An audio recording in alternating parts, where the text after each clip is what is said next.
I think this was like a moment where we all kind of had to sit down with ourselves and say, like, what is the most important thing for us as filmmakers? Because we had the opportunity to do a self-release in the UK, or we could do this in Ghana, or we could do it in very select cinemas in New York and like LA, you know? And all of that comes with different pluses. I think as a director that's obviously based here and there, I kind of was like, I could see the benefit of doing a release here. You can qualify for these certain awards. You know, I can boost my career. I can blah, blah, blah. But I didn't necessarily make the film for Americans. I didn't not make it for them. It's just, it wasn't who I made the film for. And I was like, same with the UK. I could see it could qualify for a BAFTA. It could da da da. It could do this. It could maybe get some returns. But we didn't necessarily make the film for the UK, and we didn't not make it for the diaspora. It's just that that wasn't who we made the film for. So when we finally had enough money to do P&A costs, I think the weird move is that we chose to put that money into Ghana.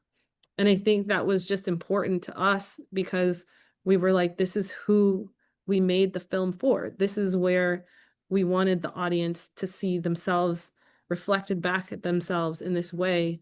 And if other people can connect to it, which they were, great. But like, where do we reinvest? You know, what economy do we put money back into? Where are we going to pay taxes? Because every ticket sold is tax, 20% tax goes to a government, you Mm. know, and I was like, I think for us, it was important that Ghana was number one. You know, I think it meant something. It wasn't Nollywood, weirdly, if it wasn't Nigeria, it was Ghana. We were like, we have to put money back into that industry. So there is an industry.